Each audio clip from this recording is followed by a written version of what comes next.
Good morning, Beaumont. It's going to be a great day, regardless of what the weather is like.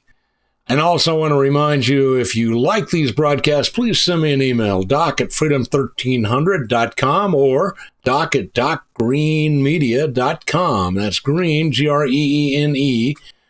And I want to hear from you. My friend, Lieutenant Colonel Allen West, said, "The folks down south had immense wisdom, regardless of incessant educational degrees and book learning. They instilled in many of us simple maxims that still resonate today. One of those pearls of wisdom came from my dad, the old Army World War II veteran known as Corporal Buck West. My dad once told me, 'Boy, an empty wagon makes a lot of noise.' Now, of course, as a young Jedi, I struggled to understand the message he was trying to convey. I was very much like Grasshopper in Kung Fu. Yes, I'm dating myself. Trying to grasp the pedal from his sensei. But one day, Dad explained, and it all made very simple sense. The wagon refers to one's brain, and when it is empty, meaning lacking knowledge or ignorant, the mouth makes a lot of noise to compensate for the apparent incompetence. During my years serving in the Army, I developed an offshoot of Dad's maxim, 'cool heads always prevail,' and that is, no one follows a loud, nervous Nelly into battle, and truthfully, so-called leaders who made it a habit to yell and scream for no reason, the exception being drill sergeants who were simply masking their lack of leadership skill, talent, and competence, that's the way it was. And so today, when I see these Marxist leftists screaming and shouting insidious rants, it simply confirms my dad's maxim. Marxists are no more than empty wagons making a whole lot of noise. Consider the fools in Washington, D.C. who are shouting at the National Guard troops, referring to them as Nazis and denigrating them with abhorrent invectives. When one can only use profanity, it evidences a lack of command over the English language. When our member of the U.S. House of Representatives calls ICE custom officers terrorists, it's just a bunch of noise. How do these people explain the drastic reduction in crime in Washington, D.C. in just 9 days then? Oh, and by the way, we're now up to 12 days with no murders in Washington, D.C. How do these leftists explain their insidious rantings about taking no action against the criminals that we know as illegal aliens? I mean, how do you explain to a family of 3 innocent Americans who were killed because an illegal alien commercial truck driver who had a California license, unable to speak the language, unable to read the language, made a really stupid move that ended up killing the 3 of them? Marxists and leftists are loud because they cannot intelligently defend their ideological agenda and positions. So as a default, they go screaming, screeching, and making the most mind-numbing noises, kind of like fingernails on a chalkboard.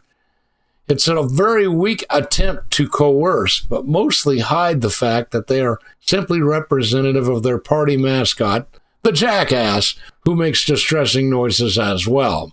Leftists believe that their local amplifications will force those in opposition into silence. It should have the opposite result. When Marxists scream, and they all do, we should be emboldened. We, as constitutional conservatives, should be encouraged knowing that we are winning the debate of ideals because they do not want a debate. They just want all out a win. He went on to say, "I will never forget, and many do not allow me to forget, the exchange I had with an obtuse, belligerent leftist female student at Northwestern University back in 2016. I had just finished giving a talk on the Joint Comprehensive Plan of Action, JCPOA, also known as the Iranian Nuclear Deal. The talk was sponsored by Young America's Foundation. At the conclusion of my remarks came the question and answer session. This female student made a beeline to the microphone and proceeded to ask me, 'Do you identify as black?' An empty wagon making a lot of noise. Then there was the black female student at the University of Buffalo who took to the microphone after I made remarks about America not being a racist nation. She began screaming about how I was such an embarrassment and that I was causing her great emotional distress. I was born in a blacks-only hospital in 1961, yet I somehow rose to the rank of lieutenant colonel, commanded a battalion in combat, and became a U.S. congressman, and represented current President Trump's Florida's residence known as Mar-a-Lago. I also served as chairman of the largest state Republican Party in the entire country, which is the Republican Party of Texas, and I have a bachelor's degree and 2 master's degrees. What some college students refer to me as is distressing. Yes, it's another empty wagon. I believe it's time we stop cowering away from the debate with leftists. I think we should be on the offense and challenge them if they begin to scream and shout and flail upon the floor, frothing at the mouth. Simply remain calm as they make their inane noises. It was Sir Winston Churchill who aptly described socialism as a creed of ignorance. I mean, let's get real. Marxism is the pure embodiment of insanity. They keep trying to say the same thing, and somehow they expect different results. Because leftists are seriously stuck on stupid, and like drill sergeants quip, you can't fix stupid. What we can do is challenge it. We can prevent it as best as possible from spreading.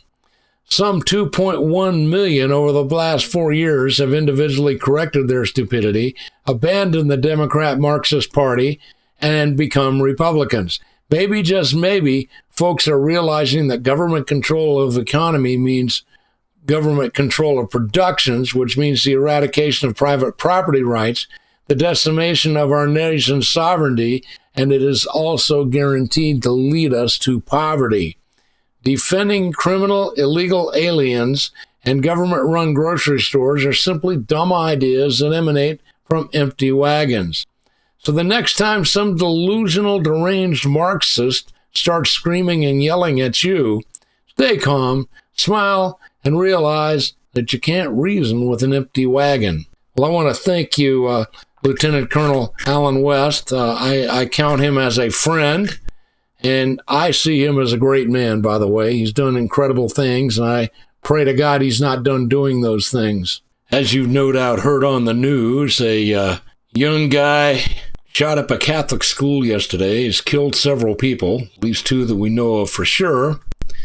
And what was up with this guy? Well, it turns out he was mentally ill. That's right. They said he was transgender, but you got to remember that transgender is a made-up word that is meaningless. It has no meaning. It has no basis in fact. We cannot use words that are wrong, or we lose the English language entirely. What we need to say is this gentleman was a homosexual. Homosexuality is mental illness. And because we have been taught to play let's pretend along with these people that are mentally ill, we are having dozens of people killed. Yes, this was a guy who was pretending to be a girl. He hated Donald Trump. He was full of the devil. This is a clear case in my mind of demon possession, in addition to the mental illness. And then the demon possession may have been causing his mental illness. But because he hated Donald Trump and he hated the Lord Jesus Christ, that is the mighty God in Christ, he actually has images where he has a picture of Jesus Christ on his target to shoot. But because we allowed his mental illness to go on, because we have coddled him, we now have some innocent children that are dead. The same thing happened when there was a girl pretending to be a guy and shot up that Christian school. This needs to stop, and it's only going to stop in one way, and that's when those of us that have a brain, that know what's going on, take the initiative, and that is to take our language back. Start calling homosexuals homosexual, because it's not gay when you live a lifestyle where the average homosexual dies at the age of 41. It is not gay when only 15 out of 100 homosexuals reach the age of 65 and collect their first Social Security check. That is not gay. It is not gay when the number one cause of death in the homosexual community is suicide. And so it was with this young man. After he killed these young Christian children, he shot himself. Took the coward's way out, so to speak. But this happens because you and I are too lazy and too afraid of what will be called if we stand up for the truth. So I'm asking you to quit being afraid, and I'm asking you to start calling it like it is. So when someone is a guy pretending to be a girl, or a girl pretending to be a guy, call it what it is: mental illness. And instead of playing let's pretend with them, let's get them some help. Reach out to them. Get them to a church, preferably a good Bible-believing church, if there are any left in the Beaumont area.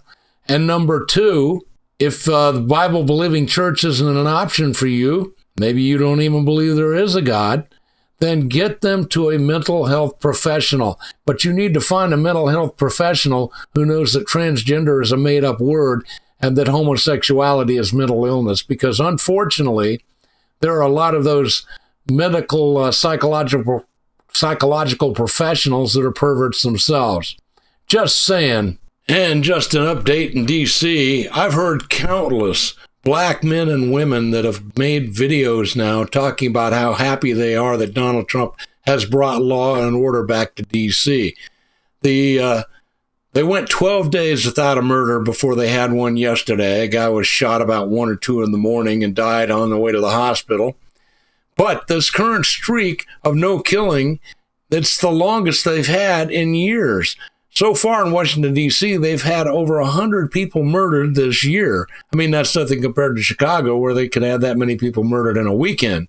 But Washington went all of these days without a murder, which is the longest period in 16 years.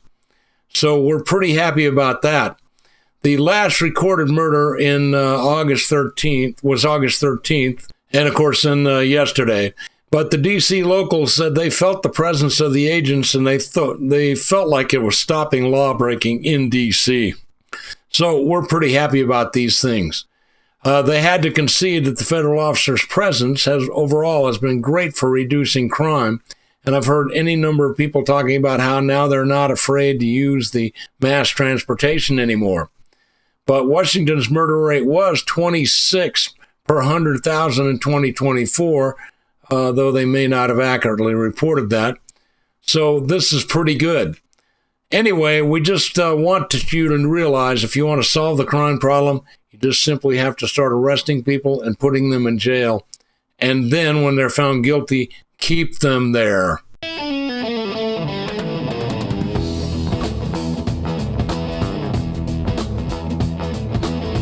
You have a choice, and you chose Freedom 1300.